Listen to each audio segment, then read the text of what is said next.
छोटे अब इसमें रिमेनिंग प्रॉब्लम्स डिस्कस करेंगे इसमें लेक्चर नंबर 10 में, ठीक है।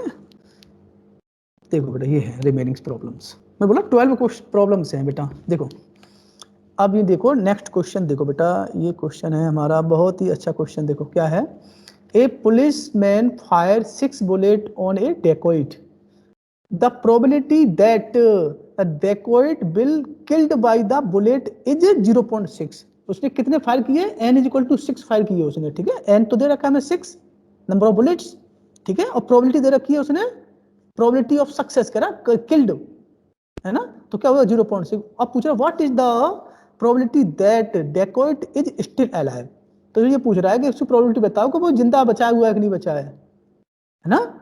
तो प्रॉब्लम में फाइंड करनी है, तो हम पहले से क्या कर लेंगे, क्यू निकाल लेंगे बेटा, क्यू, क्योंकि हमें एन पता ही है क्वेश्चन में और पी हमें गिवन है क्वेश्चन में, तो क्यू निकाल लेते 1 माइनस पी, ठीक है बेटा। क्वेश्चन बेटे हमारा बाइनोमियल के लिए बस हमें दो चीज चाहिए होती है, एक तो एन चाहिए होता है, पी चाहिए होता है, बस इसलिए हमें इसको शॉर्ट में एन पी लिख देते हैं शॉर्ट में।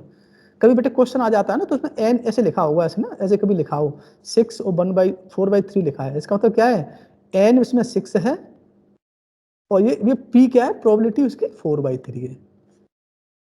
क्लियर बेटा, ध्यान रखना, कभी कभी इस तरह से गिवन क्वेश्चन कहा जाता है, क्वेश्चन कभी कभी पूछे आपसे तो n 6 है, वहाँ पर प्रोबेबिलिटी ये है। अब मीन और वेरिएंस पूछ लिया आपसे कि मीन निकालो, तो मीन क्या हो जाएगा, मल्टीप्लाई कर लो, वेरिएंस निकल आएगा, ठीक है। ऐसे क्वेश्चन आए हैं क्वेश्चन एग्जाम में, ठीक है, 2 मार्क्स में, ठीक है। चलो ये तो बेटे अलग क्वेश्चन ही हो गया हमारा। अच्छा यहाँ पे देखो हमने p गिवन था, हमने q निकाल लिया। अब क्या पूछ रहा हमसे, what is the probability that the dacoit is still alive, that means इसका मतलब क्या होगा, probability that dacoit is still alive, that means probability not killed, not killed मतलब x is equal to 0 पर पूछ रहा है, कहने मतलब है ना, not killed x is equal to 0, यानी उसके जो फायर मिस हो गए सारे उसके, nc 6 p to the power 0, ठीक है। n की वैल्यू पता है 6 वैल्यू, n के लिए पुट कर लेंगे अभी, है ना, q to the power n minus 0। अब बेटे हमने n की वैल्यू पता है हमें, p q की वैल्यू पुट कर लो इसमें, तो 6 से 0 0.6 की power 0 and 0.4 to the power 6, तो बेटा इसकी वैल्यू 1 होती है, इसकी वैल्यू 1 होती है और इसकी वैल्यू कैलसी से निकाल लोगे आप, है ना, 0.4 का करोगे ना बेटा, ये आ जाएगा आपका पावर 6 0.004096। क्वेश्चन कैसा लगा, है ना, अच्छा क्वेश्चन। चलो नेक्स्ट क्वेश्चन देखो बेटे, if the probability of hitting a target is 10%, hitting a target is 10%, 10 shots are fired independently, n की वैल्यू क्या दे दी इसमें, एन दे दिया 10, ठीक है। अच्छा 10 प्रोबेबिलिटी ऑफ बेटे क्या दे रखी है, टारगेट इज हिटिंग पी 10%, तो 10/10 इंटू 1% का बेटे मतलब बताया था, 1% मतलब क्या होता है आपका 1/100, ठीक है बेटा, 1/100 होता है, तो वैल्यू पुट कर दो बेटे आपका, है ना, तो ये वैल्यू आ जाएगी 0.0, क्यों निकाल लिया आपने। क्या पूछ रहा है, what is the probability that target will hit at least 1, बेटे एट लीस्ट 1 कह रहा है, तो उसका मतलब क्या था, एट लीस्ट आर आया था, तो उसमें क्या आया था, एक्स लेस, या तो greater than equal to or होता है ना, एट लीस्ट पे ये बात आता है, और एट मोस्ट में क्या आता है, ये वाला ध्यान रखना, एग्जैक्टली में इक्वल आता है, ठीक है, बताया था ना, ये एट लीस्ट में आता है, ठीक है। तो बेटे लिखो P is greater than equal to 1, तो क्या बनेगा P1 plus P2 plus P3 plus P4 dot dot dot P10, और बेटे आपको पता है इनको सेपरेट निकालने में बड़ा टाइम लगेगा, हम पहले P and P x is equal to 1 पर निकालें, 2 पर निकालें, 3 पर निकालें, सबको ऐड करें, बहुत लंबा टाइम, क्या करेंगे 1 minus P x is equal to 0 पर निकाल लेंगे, सिंपल बेटे, जानते कौन सा रिलेशन लग गया ये वाला, प्रोबेबिलिटी 0 प्लस 1, सॉरी बेटा ये गलत लिख दिया मैंने, probability 1 dot dot dot probability 2 dot dot dot plus probability 10, कहते हैं 1 होता है सम, है ना, और ये हमारे कहाँ तक पूछ रहा है, यहाँ से लेकर यहाँ तक का पूछ रहा है ये, तो हम क्या करेंगे 1 minus P X is equal to 0 पर डायरेक्ट निकाल लेते हैं, है ना बेटा, ये ट्रिक बहुत काम की है बेटा, अगर लंबा करोगे तो बहुत लंबा हो जाएगा, तो आप हमेशा इसी से निकालते हैं हम हमेशा, है ना। देखो लगा दिया 10c0 पी की पावर 0, पी की पावर वैल्यू पुट कर दो बेटे, 10c0 बेटे 1 होता है आपका, पी की पावर 1 है, सॉरी पी की वैल्यू क्या है बेटे 0.1 है बेटे, गलत लिख गया 0.1 की पावर 0, इसलिए फर्क नहीं पड़ा कुछ आंसर पे, है ना, और 0.9 टू द पावर 10, तो 0.9 टू 10 को बेटे ये आ जाएगा, देखो कितनी लिख रहा है तो 11 14 17 19 4 पार्ट बेटे, और 10 मार्क्स में आता है क्वेश्चन, ये जनरली मिल जाता है। कभी बेटे ध्यान रखना, कभी कभी बेटे क्वेश्चनों में ये चेंज कर देता है, देखो आप रट के मत जाना क्वेश्चन को, ये क्वेश्चन आता कई बार है। कभी तो बेटा यहाँ फैमिली 500 कर देता है, फैमिली यहाँ पे है ना, और कभी बेटे ने चिल्ड्रन है, चिल्ड्रन यहाँ पे 5 चिल्ड्रन कर देता है 5, और आप सोचते हो कि एक सही आंसर याद करके बच्चे लिख जाते हैं, खट खट कर लिख देते हैं। क्वेश्चन को पढ़ लेना पहले से, है ना, फैमिली चेंज कर देता है और चिल्ड्रन चेंज कर देता है। ये क्वेश्चन यही वाला आता रहता है। देखो, out of 800 families with 4 children each, how many family would be expected to have? Number first part है 2 boy 2 girl, at least 1 boy, third no girl, at most 2 girl। ठीक है बेटा, assuming that probabilities of boy and girl is 1/2 होते, जानते बेटे तो हम तो, है ना, सिक्के की तरह होता है ना, या तो गर्ल्स या बॉयज, है ना, ऐसे हेड और टेल होता है उसकी तरह। तो प्रोबेबिलिटी वहां 1/2 इसीलिए लिखा है बेटे। देखो, since the probability for boys and girls are equal, so probability of having boy, बेटे हमने पी क्या ले लिया है, probability of having boy 1/2, probability of having not boy तो सिंपल लिख दो girl, that means probability of having girl हो गया, सिंपल है ना, नॉट बॉय मतलब गर्ल हो गया आपका 1/2। नंबर ऑफ फैमिली बेटे कितनी है आपकी 800 फैमिलीज है, ठीक है। तो 800 फैमिली को बाद में निकाला करेंगे हम, इसमें सबसे पहले निकालो बेटे फर्स्ट प्रोबेबिलिटी करेंगे, probability of having 2 boy 2 girl. तो बेटे सिंपल देख लो, that means probability of having 2 boy out of 4 children, तो क्या बनेगा px = 2, क्या बनेगा 4c2 p to the power 2 q to the power 4 - 2, तो 6 1/2 to the power 4 बन जाएगा, क्योंकि 1/2 की वैल्यू क्या होती है, इसकी वैल्यू 6 होती है, इसकी वैल्यू है ना, तो बेटे आ जाएगा 3/8 आ गया। ये तो किसका बेटे, ये तो सिंपल निकाला आपने, पर आपको कितनी फैमिली में देखना है, expected number of families having 2 boy and 2 girls. तो बेटे उसमें हम क्या करते हैं, जो हमारी नंबर ऑफ फैमिली से मल्टीप्लाई कर लेते हैं ना, n × px = 2, याद आएगा बेटे फॉर्मूला। नंबर फैमिली हमारी पास कितनी है 800 × 3/8 कर लोगे तो 300 फैमिली आ जाएंगी। 300 फैमिली ऐसी होंगी जिसमें क्या होंगे 2 बॉय 2 गर्ल होंगे। अच्छा, एट लीस्ट 1 बॉय, बेटे एट लीस्ट 1 वाला आगे लगा दो, एट लीस्ट 1 वाला में क्या लगा देते हैं px > 1, याद आ गया ना, एट लीस्ट नहीं बताया था बेटे, एट लीस्ट एट मोस्ट, समझा ना, एट लीस्ट एट मोस्ट इनका इसलिए बताया था हमने, इनका मीनिंग समझ लेना, एट लीस्ट 1 बॉय, ठीक है बेटे। तो हम क्या लिखते हैं px > 1, तो इसकी वैल्यू कैसे लिखोगे px1 + px2 + px3 + px4। बेटे पता है डायरेक्ट निकालना तो हमें टाइम लगेगा, तो हम क्या करेंगे 1 - px4 कर लेंगे, क्योंकि पता है हमें कितना आपका p0 + p1 + p2 + p3 + p4 = क्या होता है 1। तो बेटे हमें क्या निकालना, हमें यहाँ से लेके, सॉरी हमें बेटे यहाँ से लेके यहाँ तक वैल्यू निकालनी है ना, ये नहीं निकालना बेटा, ये तो है ना, ये वाली वैल्यू निकालें, तो क्या बन जाएगा ये 1 - px = 0, सिंपल। तो हम इससे डिजिट निकाल लेंगे, ठीक है बेटा, वैल्यू पुट कर दो, ये आ गया। अब बेटे अभी हमें expected number of families having at least 1 boy, तो हम n × मल्टीप्लाई कर लेंगे इसका, n कितना बेटे हमारा 800 फैमिली है ना करके, तो 750 फैमिली ऐसी हैं जिनमें क्या होगा एट लीस्ट 1 बॉय है।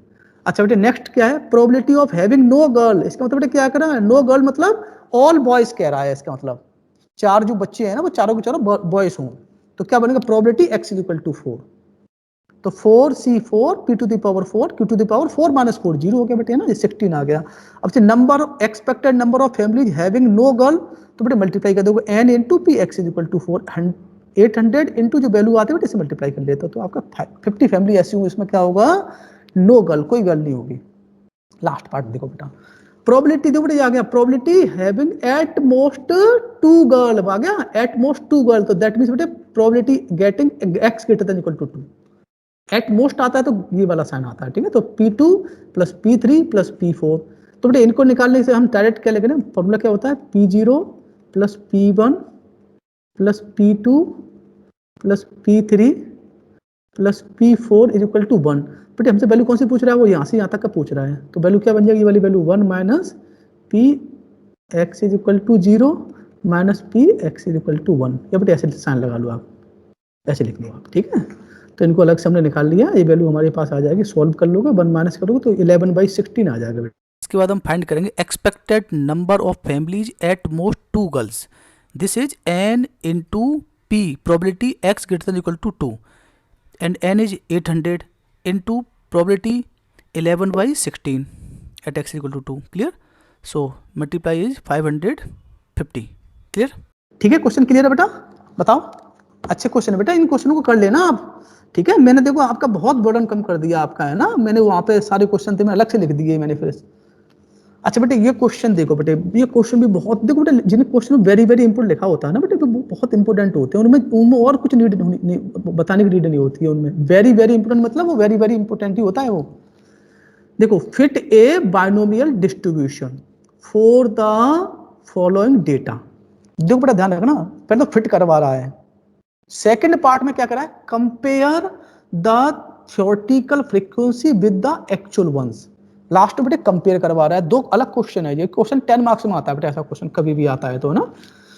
देखो बेटे एक्स गिवन है आपको 0 1 2 3 4 5। अच्छा बेटे इसमें एफ गिवन है 2 4 2 14 20 34 22 8। बेटा इस क्वेश्चन में एन की वैल्यू बताओ, एन की वैल्यू क्या है बेटा, ध्यान रखना। क्या होता है एन की वैल्यू, कैसे स्टार्ट होती है बेटा एन की वैल्यू बाइनोमियल में, ध्यान रखना। नहीं बेटा यही तो गलती कर रहे हो बेटा, कैसे स्टार्ट होती है बाइनोमियल में, 1 2 3 डॉट डॉट डॉट एन, ऐसे स्टार्ट होती है बेटे। तो बेटे क्या है देखो ना, 0 1 2 3 4 5, तो एन की वैल्यू क्या बेटा इसमें, एन यहाँ पे 5 है।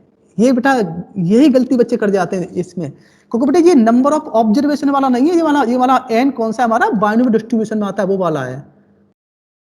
बाइनोमियल कहां से स्टार्ट होता है, आर हमारा 0 से स्टार्ट होता है, 0 1 2 बेटे 2 0 1 2 डॉट डॉट एन तक ही तो जाता है ना, तो हम इससे कंपेरिजन कर लो बेटा, 0 1 2 3 4 5, लास्ट में 5 है ना, तो क्या होगा एन 5 होगा। बस ये बेटा एक नोटेबल पॉइंट था और कुछ नहीं है आपका। देखो सिंपल बेटे, आपको एक्स गिवन है ना, तो बेटे एफ कैपिटल एफ आपने निकाल लिया, एन होता है समेशन एफ आ गया आपका। एक्स एफ कैसे बनाया बेटे, इसका मल्टीप्लाई किया और लिखते गए यहाँ पे, है ना, ये लिख दिया आपने, है ना, 2 इंटू 20 40 आ गया, 3 इंटू 34 102 आ गया, ठीक है बेटे, और 4 इंटू 2 क्या हो जाएगा 8 हो जाएगा आपका, 5 इंटू 8 40 हो गया, तो बेटे सिग्मा एफ एक्स आ गया। और बेटे मीन क्या होता है, मीन आपको पता है sigma F X upon N होता है, मीन याद है ना, जब हम करते थे sigma F X upon sigma F, या sigma F X upon capital N लिख दो आप, तो सिग्मा बेटे एफ एक्स कितना निकला 284, और बेटे कैपिटल एन कितना निकला 100, डिवाइड करोगे तो ये आपका मीन आ गया। मीन बेटे क्या होता है आपका 2.84 आ गया। मीन होता क्या एक्चुअल में, एनपी होता है बेटे मीन, तो बेटा एनपी की वैल्यू आपके पास क्या आ गई 2.84। अब बेटे एन देख लोगे, एन कैसे देखोगे आप, इस एन को बेटा केयरफुली देखना है, एन कैसे देखोगे आप, बाइनोमियल में कहां से स्टार्ट होता है हमारा, 0 से, 0 1 2 3, तो बेटे उसमें 0 को इससे कंपेयर करोगे लास्ट वाला नंबर एन होता है आपका, तो ऐसे देखो 0 1 2 3 4 5, तो बेटे एन वाला लास्ट वाला नंबर क्या हमारा 5 आ रहा है। ठीक है, बस ये ध्यान देना, एन 6 ले लो तो गलत हो जाएगा बेटा क्वेश्चन। तो 5p इज इक्वल टू 6, तो बेटा p इज इक्वल टू आ जाएगा, डिवाइड कर दोगे तो q की वैल्यू क्या आ जाएगी 1 माइनस p। ठीक है बेटा, तो क्या होता है फॉर्मूला, बाइनोमियल डिस्ट्रीब्यूशन फॉर्मूला क्या होता है, n into p plus q to the power n। तो बेटे n आपका 100 है ना, n 100 है, और p बेटे p की वैल्यू क्या है आपकी 0.568 प्लस q की वैल्यू क्या है 0.4325। अब बेटे ध्यान रखना ये वाली वैल्यू कभी भी बेटे बंद मत कर देना इसको, वो इसी फॉर्म में पूछ रहा है ना, ये कह रहा फिट द, क्लियर निकालेगी, इसमें पूछ रखा है ना fit the binomial distribution for the following data, तो आपको इसी फॉर्म में आंसर छोड़ना है। क्लियर है, लिख दो, बंद नहीं करना है इसको, ठीक है। अच्छा अब आपको फाइंड करना है compare the theoretical frequency with the actual one, this is the second part. अब बेटे आपकी जो एक्चुअल फ्रीक्वेंसी जो निकलेगी ना, ये थ्योरेटिकल फ्रीक्वेंसी दे रखी है आपको, है ना। अब एक्चुअल फ्रीक्वेंसी हम निकालेंगे, अब कितनी आ रही है देखो, ये जिसने 240 की लिख रखी है ना, हम एक्चुअल निकालते हैं, देखो नेक्स्ट पेज पे। तो बेटे इसमें लिखो तो second part, we know that frequency function क्या होता है, F R is equal to N into P X is equal to R. तो बेटे एन की वैल्यू 100 है हमारे पास, 5 N 5 C R P to the power R Q to the power N minus, बेटे वैल्यू पुट कर दो तो क्या बन जाएगा देखो 10, और n की बेटे वैल्यू 5 थी ना 5, और p की वैल्यू क्या है 0.568 टू द पावर r, और q की वैल्यू क्या है 0.432 पावर 5 माइनस r। बेटे r की वैल्यू क्या है 0 1 2 3 4 5। ठीक है, अब हम निकालते हैं, देखो बेटा compare with the actual frequency, theoretical frequency compare with the actual frequency with theoretical. तो बेटा निकालो, देखो बेटा r is equal to 0 put करो पहले आप, 0 1 पहले जी बेटे गिवन है, देखो ये तो गिवन है आपको 2 14 20 34 22 8 है ना। अब जो इसमें बेटे पुट करो आप, देखो कैलकुलेट करो बेटे, r इक्वल 0 पुट कर दो तो क्या आ जाएगा देखना, 5c0 0.5682 पावर 0.43, कैलकुलेशन करोगे बेटे ये आपका आ जाएगा 1.502, ठीक बेटे। और दो बेटे 1.5 होता है तो बेटे जिस 1.56 हो तो उसे 2 लिख देते हैं। बेटे फ्रीक्वेंसी बेटे है ना, फ्रीक्वेंसी हमेशा बेटे एक इंटीजर नंबर आता है, पॉजिटिव इंटीजर, ऐसा नहीं होता। 1.5 फ्रीक्वेंसी कभी देखी आपने, या तो 2 बार आएगा या फिर एक बार आएगा, 1.5 बार नहीं आएगा कोई भी, है ना। तो ये इसको बेटे ऐसे ही देखो बेटे, r इक्वल टू 1 पुट कर दो तो ये क्या बन जाएगा हमारा 100 5c1 0.568 to power 1 into 432 power 4, solve करो बेटे ये आ जाएगा 9.891, ये 10 बन जाएगा बेटे, आप सीधा सीधा 10 लिख दोगे इसको ना। ऐसे बेटे इसको जब R2 पुट करोगे तो बन जाएगा 100 5c2.568 to the power 2 into 0.432 to the power 3, solve करो बेटे आ जाएगा 26.010, तो बेटे इसे 26 लिख दोगे आप, ठीक है। अब बेटे आप देखो इसमें R4 पुट करोगे तो आपका बन जाएगा, सॉरी बेटा 3 पुट करोगे ना, पहले 3 पुट करोगे तो आपका भाई आ जाएगा आपका 34.199, तो बेटे इसको 34 ही लिख दोगे आप, है ना। आर बेटे 4 पुट करोगे तो आपका बन जाएगा बेटे आपका 22.483, तो बेटे 22 छोड़ दो क्योंकि ये 5 से कम है ना। अच्छा बेटे 5 पुट कर दो तो आ जाएगा 5.918, इसको बेटे आप लिख दोगे 6। अब बेटे ये चेक करो मुझे निकली है हमारी, देखो बेटे गिवन आपकी 2 थी, निकली ये भी 2 थी, ठीक है ये तो सही है। 14 गिवन थी आपको, निकली कितनी आपकी 10, यहाँ बेटे आपकी 20 थी, कितनी निकली आपकी 26, 34 थी, कितनी निकली आपकी 34 ही निकली आपकी, ठीक है। 22 है 22 ही निकली है आपकी। ये बेटे यहाँ पे 8 थी, यहाँ पे 6 आई है। बट बेटे देखना हमारा सही है कि नहीं आंसर, तो हमारा इनका सम तो 100 ही आना चाहिए, तो सम हमारा 100 आ रहा है, ठीक है बेटा। ये हमारा ये सम 100 था, hence total frequency in both case is same है, क्लियर। तो इस तरह से बेटे आपको दिखाना होता है। समझ आया बेटे क्वेश्चन। तो बेटे कल हमारे 8 क्वेश्चन तक हो गए थे, सॉरी। और जो लास्ट क्वेश्चन था, जो वाला लास्ट क्वेश्चन था आपका, ये वाला क्वेश्चन है ना, ये वाला, इस क्वेश्चन बेटे ध्यान देना। लास्ट क्वेश्चन में बच्चे क्या करते हैं, इस क्वेश्चन में जब कहे ना, क्वेश्चन में देखो कह रखा है इसमें फिट द बायनोमियल डिस्ट्रीब्यूशन, ये तो फिट करवा रहा था फर्स्ट पार्ट, और सेकंड पार्ट में कंपेयर द थ्योरेटिकल, हमने थ्योरेटिकल फ्रीक्वेंसी हमने निकाली थी, हमने देखा था दोनों का सम हमारा 100 आ रहा था, ठीक है। तो इस पर ध्यान देना, इस पर बच्चे क्या करते हैं, गलतियां कर देते हैं बच्चे इसमें जनरली, वो क्वेश्चन देखा और सब कुछ निकाल देते हैं, है ना। ऐसा नहीं निकालते, क्वेश्चन में क्या जब भी निकालेंगे हम उसका कंपेयर जब भी करेंगे, ठीक है। अच्छा अब नेक्स्ट क्वेश्चन देखो आप, if the chance that one of 10 telephone lines is busy at instant is 0.2, what is the chance that 5 of lines are busy। First part में 5 of lines are busy, second part में what is the most probable number of the busy line and what is the probability of this number। कौन सा busy number होगा आपका, उस number पर probability find करनी है आपको, ठीक है। और थर्ड पार्ट आपको what is the probability that all the lines are busy. तो बेटे हम पढ़ रहे थे बायनोमियल डिस्ट्रीब्यूशन, अब देखो मैं थोड़ा सा दोबारा बता देता हूँ बायनोमियल डिस्ट्रीब्यूशन, ठीक है। इसका नोटेशन ये था आपका बी एन पी, इसका मीन था आपका N P and variance N P Q, P the probability of success, Q the probability of failure, ठीक है। और बेटे इसका फॉर्मूला होता था, प्रोबेबिलिटी किसी पॉइंट पर निकालनी है, सपोज R पे निकालनी है आपको, NCR P to the power R Q to the power N minus R। यहाँ पे P क्या है, P is the probability of success, probability of success, and Q is the probability of failure. थोड़ी basic फॉर्मूले हैं, ठीक है ये। चलो अब chance 10 telephone line is busy, तो प्रोबेबिलिटी दे रखी है, एन तो आपका 10 हो गया क्वेश्चन में, 10 टेलीफोन लाइन है, पी प्रोबेबिलिटी दे रखी है इसमें, क्यू निकाल लिया आपने, क्यू 1 माइनस पी करके, है ना, ये आपका 0.8 आ गया। अब फर्स्ट पार्ट है 5 लाइंस आर बिजी, ये है तो क्या होगा, that means probability at x is equal to 5। Formula क्या होता है, 10c5 p to the power 5 into q to the power 10 minus 5। तो ये भी आपका 5 हो जाएगा, ठीक है। इसके 10c2 की वैल्यू, 10c5 की वैल्यू होगी आपकी 252 इंटू p आपका है 0.2 0.2 to the power 5 and q आपका 0.8 0.8 टू द पावर 5 है ना। कैलसी सॉल्व करोगे तो आपका आ जाएगा 0.0264। क्लियर है। अब देखो बेटे इसमें पूछ रहा है ना, देखो 10 टेलीफोन लाइंस हैं, तो पूछ रहा है कौन सी लाइन बिजी है। जो लाइन बिजी है वो जो वाली नंबर 1 नंबर 2 नंबर 3 नंबर 4 है ना। एक तो तरीका ये हम सब पे निकालें कौन सी लाइन बिजी है, और फिर सबकी प्रोबेबिलिटी निकाल के देखें कौन सी प्रोबेबिलिटी ज्यादा होगी ना। वो निकालने में बहुत लंबा टाइम लगता है, तो उसको हम कभी नहीं यूज करेंगे। हम क्या करेंगे, सबसे बड़े एक रिमार्क है इसमें, इसको रिमार्क यूज करेंगे। Most probable number R is the क्या होता है, integral part of N P plus P.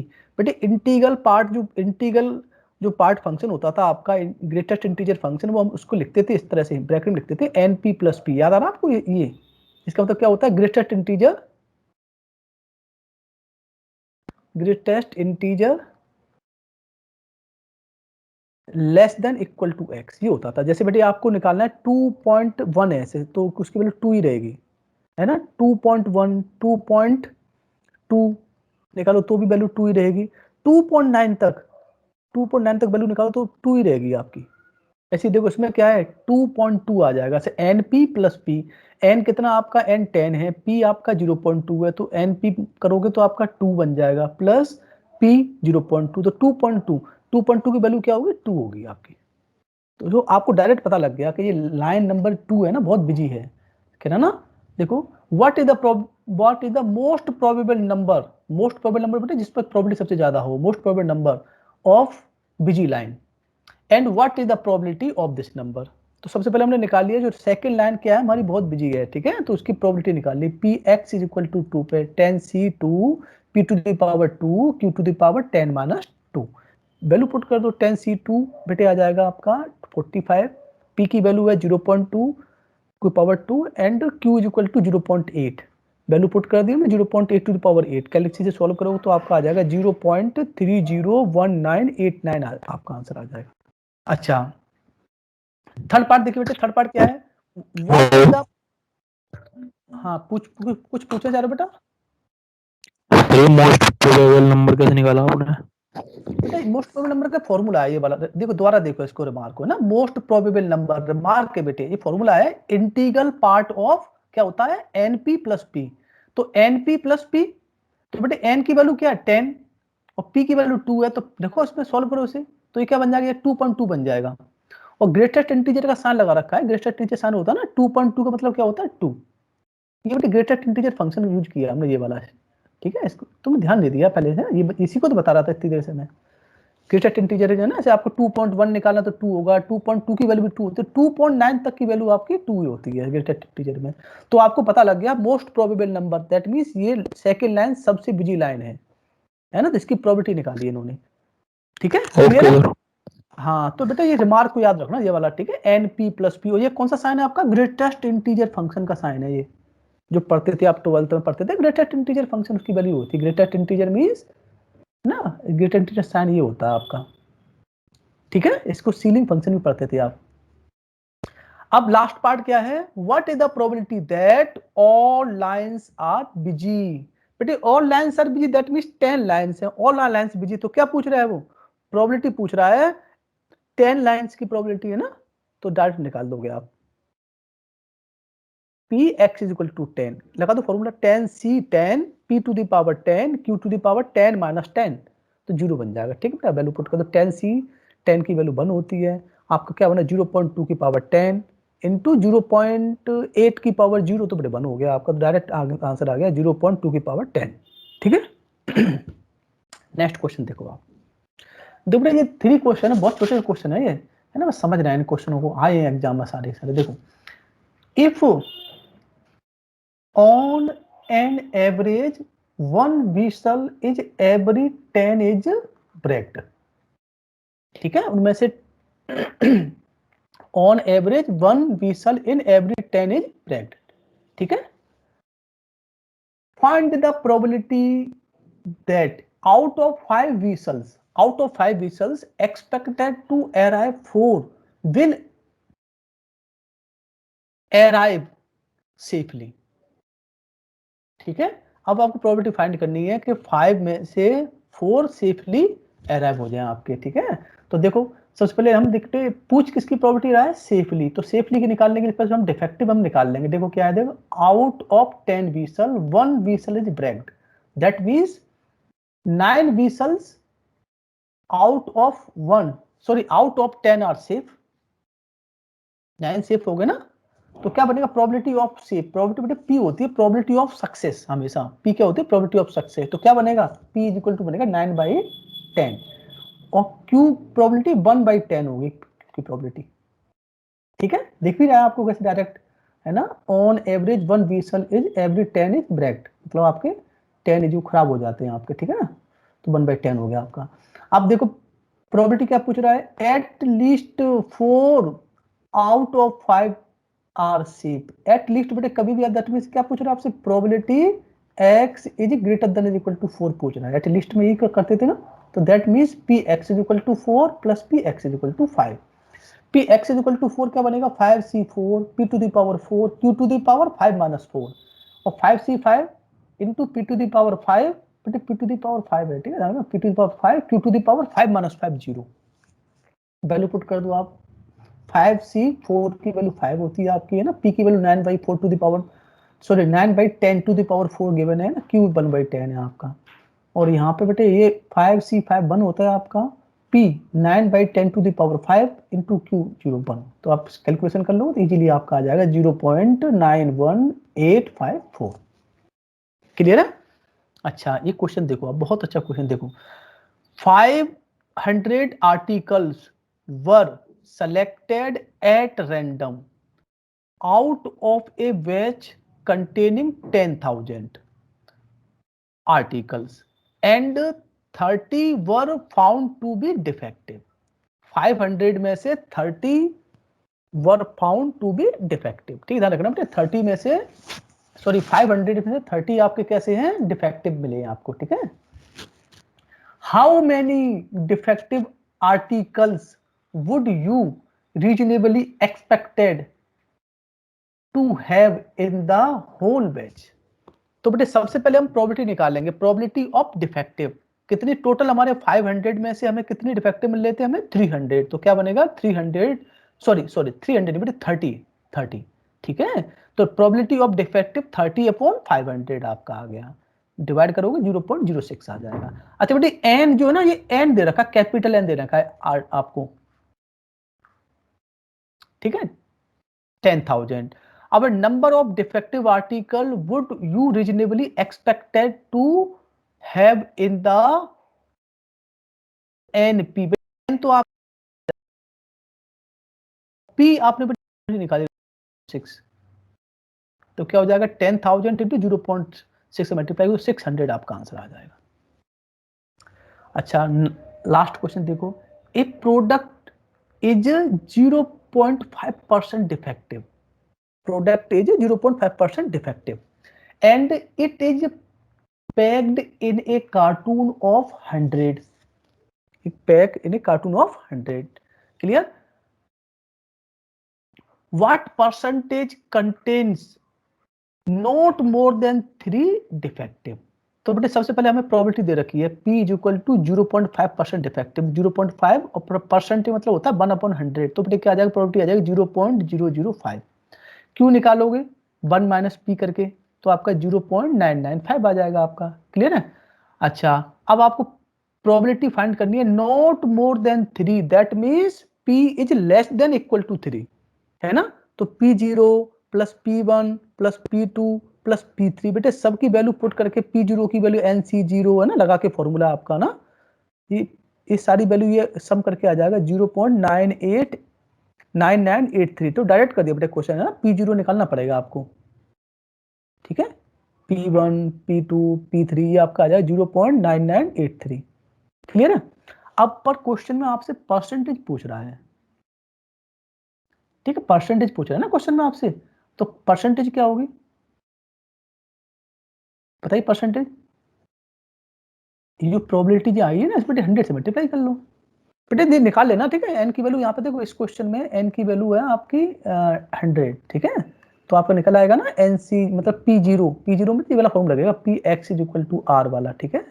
N C R P to the power R Q to the power N minus R, ठीक है बेटा, ये लगेगा। तो आपका पहले P0 निकाल लोगे, P0 plus P1 plus P2 plus P3 सम करोगे तो बढ़िया 0.9983 डायरेक्ट लिख दिया मैंने, ठीक है। ये आ जाएगा आपका, और लास्ट में परसेंटेज पूछ रहा है, ठीक है। देखो क्वेश्चन पूछ रहा है what percentage contains not more than 3 defective. तो बेटे उसमें हम क्या करें, जो हमने निकाली ना प्रोबेबिलिटी, उस प्रोबेबिलिटी में 100 से मल्टीप्लाई कर दो तो आपका परसेंटेज आ जाएगा 99.83%।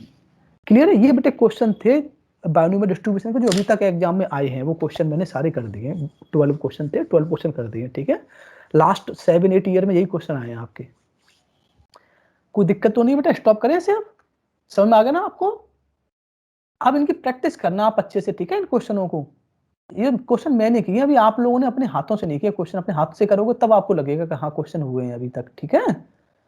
चलो स्टॉप करते हैं बेटे इसको, है ना। नेक्स्ट हम टॉपिक पढ़ाते हैं अब आपको, क्योंकि खत्म हो गया बेटे ये ना। अब इसके बाद तो ये आएगा ना, इसमें थैंक यू वाली स्लाइड है लास्ट वाली, है ना, मुझे पता लग गया था। चलो तो बेटे बायनोमियल खत्म हो गया है ना। तो बायनोमियल में हमने जितना पढ़ाया, हमने 12 क्वेश्चन कराए, इन क्वेश्चनों को अच्छे से करना आप।